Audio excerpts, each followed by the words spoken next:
สุขุสุขนนะครับเนาะค่ะสมัยดีค่ะพ่อแม่พี่น้องสุขุสุขนนะคะเนาะค่ะดิฉันจะไม่พรนะคะท่องเปียค่ะพี่น้องเอ้ยต่างคนต่างกินเขาครับภาษาต่างมาต่างคนต่างอาบน้ำต่างมาเกี่ยงต่างกันครับผมนายสุรศิษฐ์ท่องผิดนะครับเนาะเข้า2 คนดำเนินรายการเป็นพิธีก่อนในมือนี้นะครับเนาะเป็นยังไงครับพี่น้องชาวบ้านตะมุยสุขุสุขนครับโอ้ยมือนีเพิ่นมางานบุญก็ได้มือนีมีงานบุญเด้เพิ่นร่วมความหนาความตากันสุขุอันนั้นเลยงานบุญอย่างน้องจะไม่พอนนึงอันงานบุญเผาเวทุกวันเพิ่นตัวครับงานบุญเนี่ยเพิ่นเดินมากความหนาความตากันสุขุทุกคนเนี่ยบ่ขึ้นบ่ฟันว่าบ้านตะมุยบ้านตะมุยเสียเบิ่งพ่อแม่พี่น้องแล้วนาเป่งนาปังเนาะครับยิ้มบุญกันสุขุสุขนนะครับเนาะแม่นล่ะค่ะแต่ว่าทั้งหมดแล้วนี่เขามากกว่าที่เขามาฮอดบ้านนะครับเนาะโอ้ยจะเป็นไงครับว่าแดงเพิ่นครับว่าที่เขามาฮอดดีใจหลายค่ะได้มาไกลปานนี้ค่ะครับว่าตะเกางานก็บ่เคยมาไกลปานนี้นะคะก็ดีใจหลายที่ได้มาพ่อแม่พี่น้องบ้านเฮาทุกคนทุกคนนะคะเนาะครับก็จังว่ามานี่จะมันบ่เสียเที่ยวครับทั้งอาหารการกินนะครับบ่ขาดตกบ่พร่องจักแนวครับแซ่บครับอิ่มเป็นอิ่มครับอาหารการกินนี่ครับครับน้องจะไม่พ้นคุณครูให้ไอ้ถามเจ้าบาทเดียวพากันมาแต่กวงแต่ไก่มาแต่มหาวิทยาลัยอุบลราชธานีคณะรัฐศาสตร์แม่นล่ะพากันมากวงมาไก่นี่มาเฮ็ดหยังมาเพื่อหยังครับอันจังสี่ตัวอ้ายอันที่เฮามานี่คือว่าเฮามาบ้านตามุ้ยนี่คือว่าเฮานี่สิมาสร้างความสนุกสนานให้พ่อแม่พี่น้องบ้านตามุ้ยสุขุทุกคนนะคะก็คือว่าเฮาสิมาสร้างความม่วนความซื่นให้พ่อแม่พี่น้องบ้านเฮาค่ะคือว่าเฮานี่นำหมอลำมานํนะคะโดยการที่เฮานี่จะใส่หมอลำนี่สื่อสารกับพ่อแม่พี่น้องนะคะก็เพื่อว่าจะให้ความรู้ให้ความรู้กับพ่อแม่พี่น้องในการเผยแพร่ประชาธิปไตยว่าพ่อแม่พี่น้องนี่มีความคิดเห็นจังไหนต่อแบบบทบาทของอเมริกาที่เขานำประชาธิปไตยเข้ามาในประเทศเฮาจังสี่แล้วครับพี่น้องจะไม่พ้นคนโกรธได้เว้าไปนี่คือวัตถุประสงค์ที่เฮามามื้อนี้เนาะครับเนาะที่เฮามามื้อนี้มาฮอดบ้านตะมุยนี่คือจุดประสงค์ครับวัตถุประสงค์ก็สำหรับมามื้อนี้ครับกับมาได้นำโครงการหมอลำการเมืองนะครับโดยได้รับการสนับสนุนโดยมูลนิธิเอเชียเนาะครับเนาะครับพี่น้องเมื่อนี้มาแล้วครับมันบ่ได้เว้าพญามันบ่เป็นตะอยู่ครับมันเป็นร้อนหนาวเขาครับให้ผมเว้าอีกจักบทซะเถอะครับน้องไม่พ้นเลยไอ้นี่ว่ายับสวนม่อนมาซ่อนสวนมีไอ้ยังยับสวนมีมาซ่อนปากถนนนี่นะน้องจะไม่พ้นสิว่าจังได๋เนาะโอ้ยจังสี่ตัวอ้ายคันอ้ายบ่จริงนั่นอ้ายอย่าเว้าเด้คันอ้ายบ่เอาเจ้าอย่าว่ามันสิคือตอกมัดกาดำหน้าแล้วอยากใส่สมได้ล่ะอ้ายสั่นตัวอันนี้เว้าพญาก็ได้เอาจังสี่ซะทั้งนักดนตรีเฮานี่ก็พร้อมแล้วหมอลำเฮาก็พร้อมแล้วค่ะเอาก็เป็นการเสียเวลาเฮานี่ไปเว้าพญากอเกี่ยวกันอยู่ตารางซะหายพวกแม่พี่น้องเขาขับเพิ่นสีบ้านล่ำเอาจังสี่เนาะครับเอาครับผมขอเชิญผู้ใหญ่บ้านบ้านตะมุยขึ้นมาเปิดงานให้ผมนะครับค่ะกราบเรียนเชิญขอเรียนเชิญครับผู้ใหญ่บ้านครับท่านผู้ใหญ่บ้านบ้านตะมุยเนาะครับเนาะผู้ใหญ่บ้านบ่อยู่ทุกซอยก็ได้นะคะ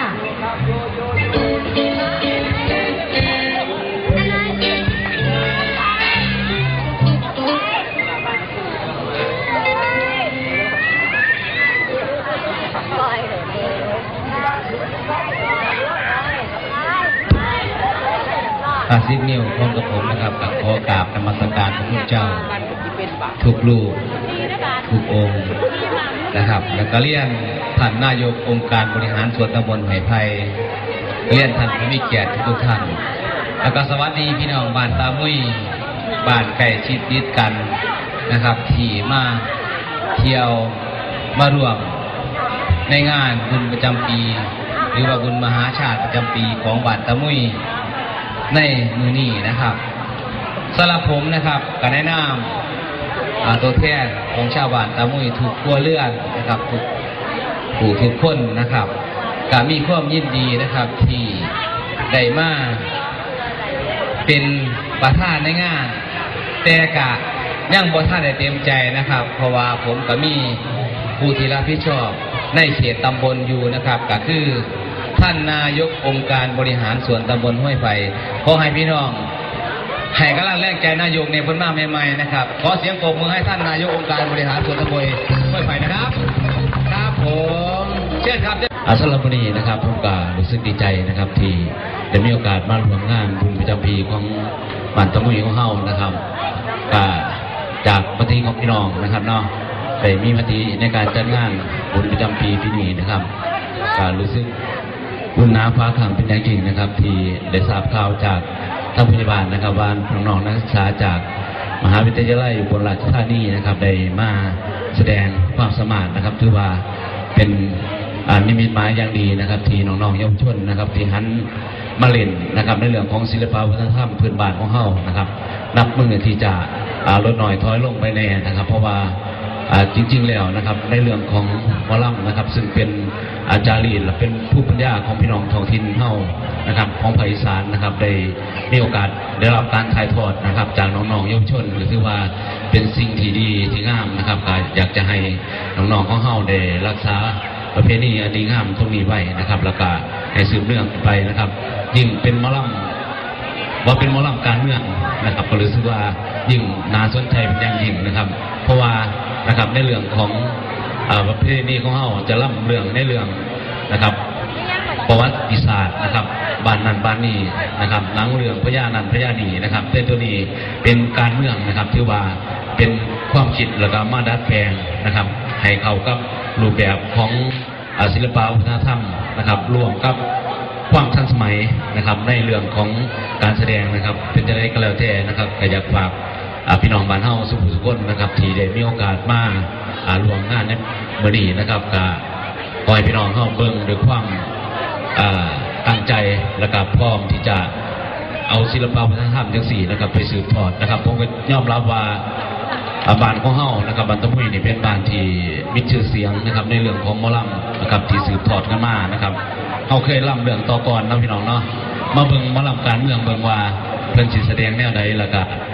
ขอให้พวกเฮานะครับโดยเฉพาะน้องๆลูกหลานเยาวชนนะครับซึ่งเก่งมีความสามารถในเรื่องของโปร่งล่างก็ดีแถวบ้านตะมุยเฮานะครับก็ได้ให้เอามาปรับปรุงนะครับเบิ่งการแสดงของเรื่อยๆพี่ๆน้องๆของเฮาไว้นะครับเพื่อที่จะสืบทอดต่อไปนะครับเพื่อเป็นการเสียเวลานะครับเนาะก็ได้เวลาสมควรนะครับเพราะว่า3 ทุ่มแล้วนะครับก็ขอให้น้องๆนะครับการแสดงของลูกหลานเฮานะครับในของมอบนนะครับได้แสดงให้พี่น้องของเฮารับชมรับฟังนะครับขอให้พี่น้องของเฮาได้เบิ่งแย่งกันดีๆนะครับพี่น้องเพิ่นมาจากเมืองบนนะครับขอให้พี่น้องเฮานะครับได้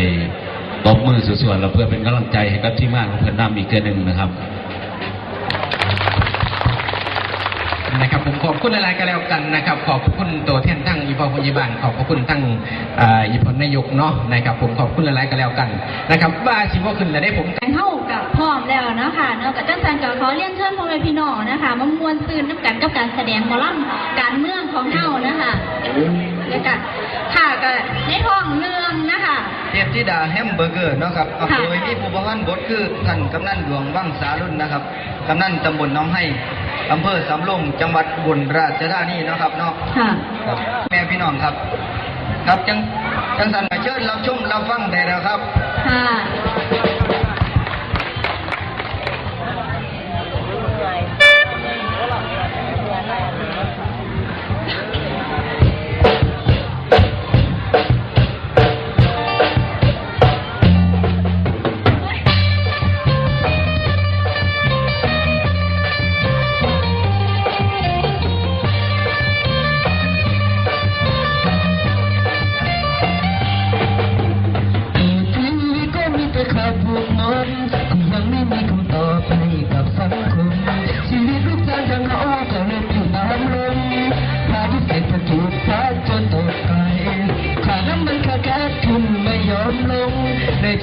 ดเนี่ยโกงขาแรงลำไปหลับก่อนส้มตำก๋วยเตี๋ยวขึ้นราคาเพิ่มไหมก็ช่วยกันไปเด้อพี่น้องบ้านเรา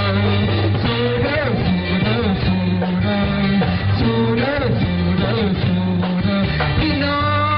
งถ้าเป็นคนพันดอกแมนบ่ทุกอย่างมาทำกันแมนบ่เป็นให้ใจให้กันได้บ่มีแต่พวกเขาที่จะดูแลกันครับขอกราบสวัสดีพ่อแม่พี่น้องผ่านตาผู้สุขทุกคนนะครับ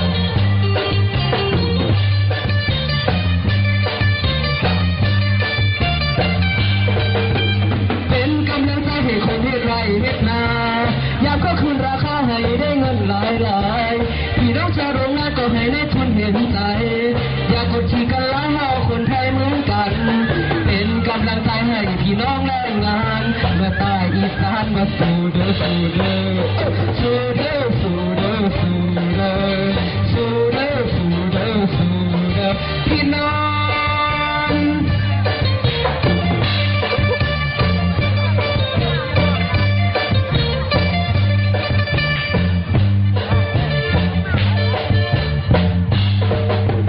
เป็นกำลังใจให้คนเฮ็ดไรเฮ็ดนายามก็ขึ้นราคาให้ได้เงินหลายพี่น้องชาวโรงงานก็ให้ในทุนเห็นใจอยากกดขี่กันหลายเฮาคนไทยเหมือนกันเป็นกำลังใจให้พี่น้องแรงงานเมื่อใต้อีสานมาสู้เด้อสู้เด้อสู้เด้อสู้เด้อสู้เด้อ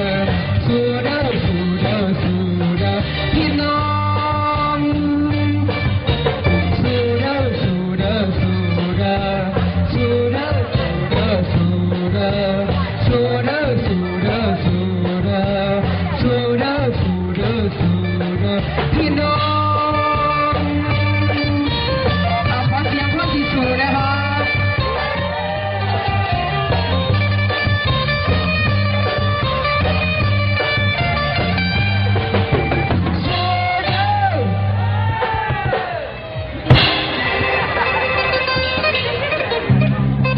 นะครับผมก็มีชื่อว่าชัดชัยนะครับ สมมุติน้ำไปตามท้องเรือ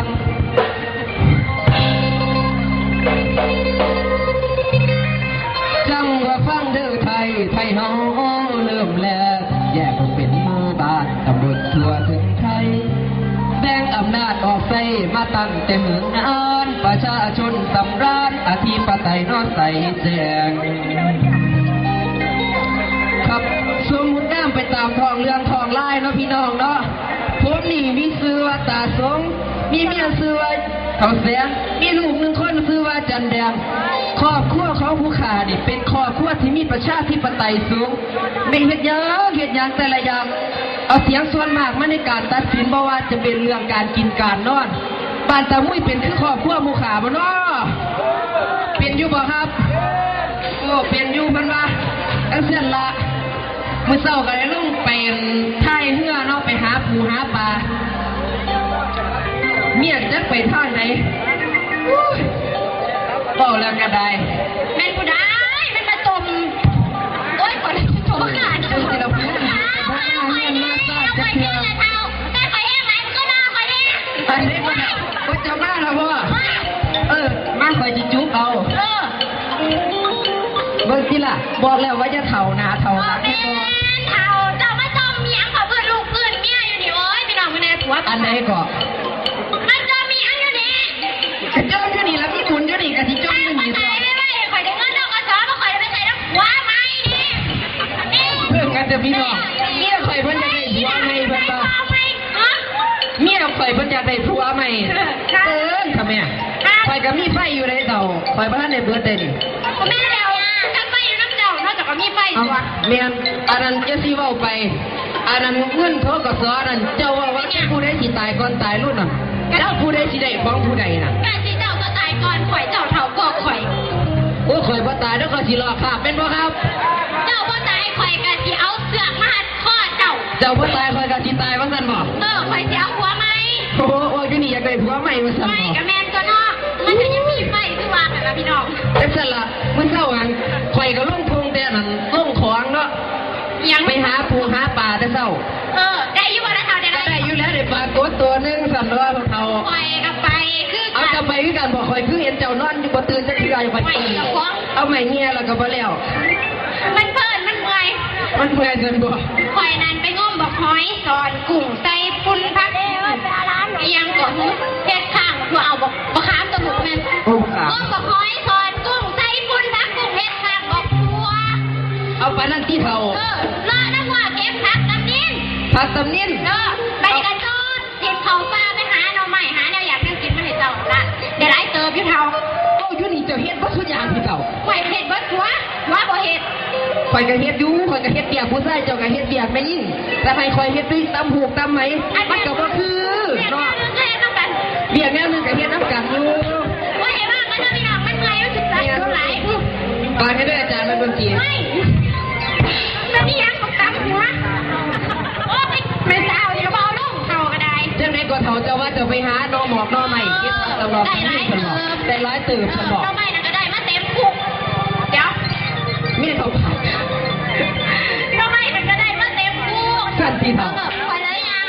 ความเงื่อนเมียแดงมากหัน เอายังขวมยังไม่ใหญ่แดงว่า มัน ซั่น เป็ บ น อก ความกายเงื่อน โอ้ เนาะ ตายก็ว่าอยู่มันก็สูงเจ้าคือสิขวมได้ ความก็ได้งานกายมากก็เลยแบ่งมาใหม่ให้เราเคิงนึง ซั่นบอก